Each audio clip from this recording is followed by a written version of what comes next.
Preparar o paciente com câncer para lidar com tudo que a doença traz, principalmente nos casos mais avançados. Um trabalho que envolve os profissionais e também a família. E para explicar melhor sobre uma prática clínica que tem sido estudada e colocada em prática, né? Estou recebendo aqui no Manhã Total a psicóloga Juliana Cacheta Nunes e também o oncologista Dr. Fernando Maciel com a gente. A ambos, obrigada por terem vindo, tá? Obrigado. É um estudo que tem sido desenvolvido e que vem principalmente para os casos mais avançados de câncer, para o paciente e para a família lidarem com isso da melhor forma. E como que é isso? Sim. Esse estudo, Mônica, ele foi feito no Canadá, ele tem origem canadense e ele foi para trabalhar com pacientes que apresentavam câncer avançado e em estágio de metástase. Esses pacientes, então, eles tinham uma equipe toda, né, em volta desse processo, uma equipe multidisciplinar e, em específico, o terapeuta, ele trabalhava com nós chamamos de psicoterapia. A psicoterapia era para que o paciente ele pudesse verbalizar todos os seus sentimentos, toda a sua dor. A psicoterapia é uma prática do psicólogo. Então, era o momento dele estar em contato com o terapeuta, porque o câncer ele traz muitos significados para o paciente, de dor física, de mutilação, de finitude do homem relacionado à morte. E esse estudo em específico, eles puderam constatar que os pacientes que passaram por esse processo, né, de terapia, eles tiveram uma redução no número dos sintomas depressivos e de ansiedade com relação à morte. O que significava então tudo isso? Ele estava então mais preparado para lidar com a morte caso isso viesse a ocorrer. Para vocês, oncologistas, essa intervenção psicológica, né, essa psicoterapia, esse apoio do psicólogo é importante até também para essa fase, digamos, final, ali, às vezes não tem o que fazer, Fernando? Sem dúvida alguma. Esse estudo surge para a gente como, na verdade, uma nova visão de abordar sobre o paciente oncológico. Né? Há um tempo já a gente já percebeu que o oncologista como centro da atenção no cuidado do paciente oncológico é insuficiente. Né? A doença ela traz, às vezes, muito mais aspectos não físicos para o paciente relacionado à família, relacionado ao enfrentamento psicológico do paciente, à própria doença, né? Retirada do paciente do mercado de trabalho, às vezes o paciente tem que se aposentar, tem que receber um auxílio, né? Então, o tratamento multidisciplinar, multiprofissional do paciente com câncer, ele se tornou nos últimos tempos fundamental. A gente não consegue fazer um tratamento adequado para o paciente baseado só em uma pessoa. E a gente, como oncologista, a gente é insuficiente para suprir essa necessidade, além da parte física que a gente consegue dar esse suporte. Né? E esse estudo CALM, né, o nome dele já fala isso mesmo, traduzindo do inglês, né, é uma estratégia para tentar trazer significado, né, à vida do paciente com câncer. Nesse caso, especificamente, o paciente com câncer terminal. Né? E trazer esse significado significa ele enfrentar melhor a doença, lógico, sem sintomas, essa é a parte médica, né? Controlar os sintomas desse paciente, mas ter um equilíbrio em todas as outras áreas, seja espiritual, seja familiar, seja consigo mesmo. Então, isso é fundamental no tratamento do paciente, não tem dúvida alguma. E depois, antes da gente falar sobre o resultado desses estudos, porque eles disseram que é no Canadá, né, que esses estudos começaram, e a gente vai trazer agora, digamos, os 4 pilares do CALM, não é isso? Vamos lá para a gente poder entender melhor ainda o que tem sido feito. Gerenciamento de sintomas e cuidados prestados por cuidadores. É aí que envolve a equipe multidisciplinar. Exatamente, né? Esses cuidados, eles estão envoltos na questão da saúde. É no sentido de dar um conforto melhor para o paciente. Quando não há tanta possibilidade de se falar em cura, é voltado para esse conforto, para essa qualidade prestada ao paciente. E nesse estudo em específico, os familiares estavam inclusos nesse processo. Os familiares, eles podiam acompanhar algumas sessões da psicoterapia quando era do consentimento do paciente e do terapeuta.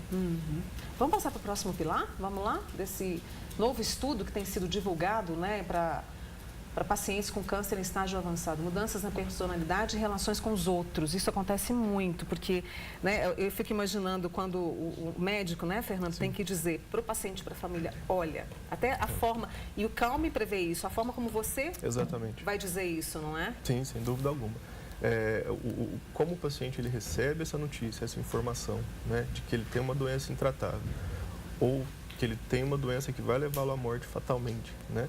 Não imediatamente, mas ele tem que conviver um tempo com essa perspectiva. Ninguém sabe quando, ninguém sabe como vai ser, né? Então, existem mudanças psicológicas profundas tanto na relação dele consigo mesmo, na relação dele com as outras pessoas que circulam, principalmente o meio mais próximo, que é a família. Né? Um aspecto importante assim, desse estudo é que todo mundo envolvido no tratamento multidisciplinar desse paciente, eles fazem o treinamento do CALM.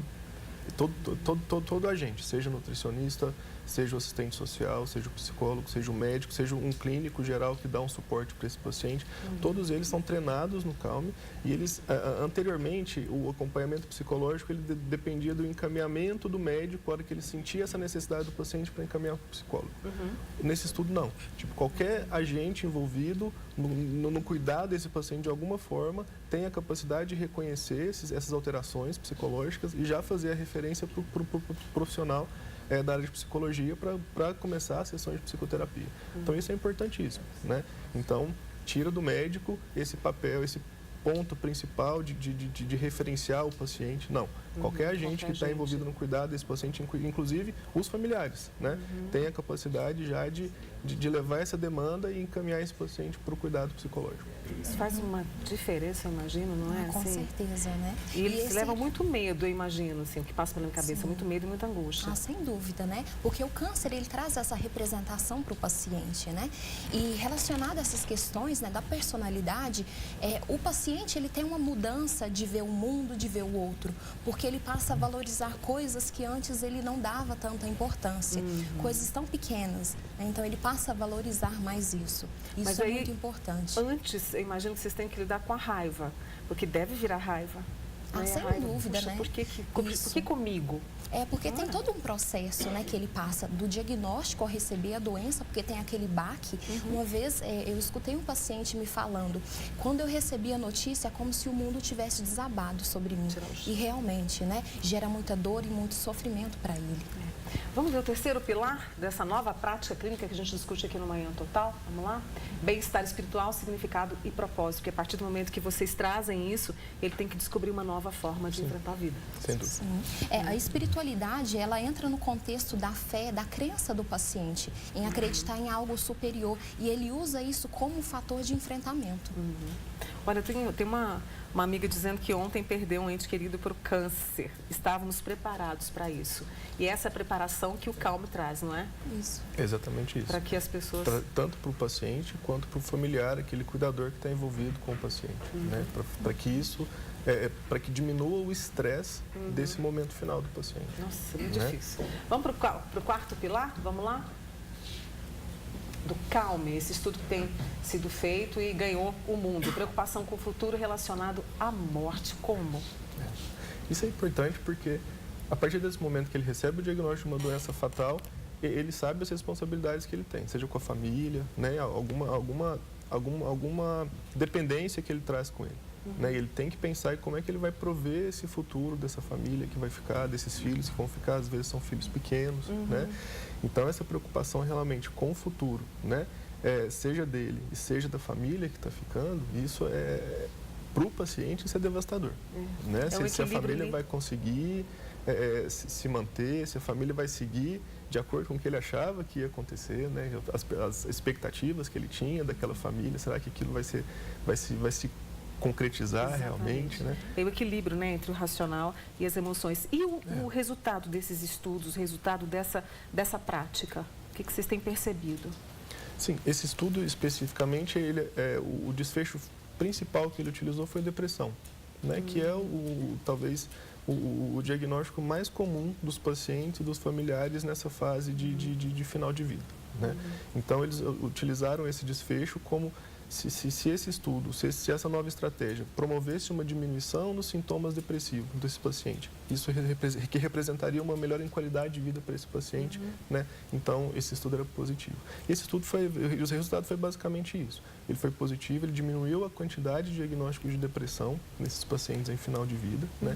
E isso repercutiu numa melhora importante em qualidade de vida, diminuição de sintomas de ansiedade, né? Então, basicamente é isso, é qualidade de vida para esse paciente. E aproveitar que você tem. Isso. O que o doutor Fernando pontuou é justamente isso, né? Essa incerteza que gera todo esse diagnóstico, né? A família, nesse processo, ela sofre também, né? Não somente o paciente. E a família é fundamental porque ela, na maioria das vezes, vai responder por esse paciente. Quando ele já não tem tanta capacidade de responder, né, as questões físicas que envolvem, né, o câncer, e ele já não tem tanta consciência, né, de si, e o familiar é fundamental. Eu me recordo de uma entrevista até que a apresentadora Ana Furtado ela deu, ela falava dessa questão, que ela passa por um processo de câncer. Exatamente. E ela dizia, eu não vejo o câncer hoje como um vilão, e sim como um professor. Esse propósito que o paciente traz, né, um novo significado que ele dá. E tem uma frase de uma autora que eu gosto muito, que ela chamava Selma Lagerlof, ela dizia o seguinte: ninguém pode livrar os homens da dor, mas bendito será aquele que fizer renascer neles a coragem para compreendê-la. A dor, ela é inevitável, né, em qualquer parte, em qualquer momento da nossa vida, mas nós podemos ressignificar tudo isso. Tanto eu como o doutor Fernando, nós lutamos pela vida. Eu acredito na esperança, o paciente também acredita. Então, enquanto houver esperança, há possibilidade de lutar pela vida. Nossa, que lindo isso. Obrigada por encerrar esse nosso papo de uma forma tão, né, para a gente refletir, para a gente acreditar cada vez mais assim, na esperança. Né? E num certo tipo de cura, que às vezes não é aquela cura que se imagina, mas um outro tipo de cura. Deixa eu agradecer a vocês, a Juliana, psicóloga com a gente aqui hoje, a Juliana Cacheta, e também o oncologista Fernando Maciel, né, os dois que trouxeram para a gente essa nova prática, né, que tem sido usada e que tem apresentado resultados muito positivos. Obrigada a ambos, viu? Bom fim de semana. Obrigado. Muito obrigada.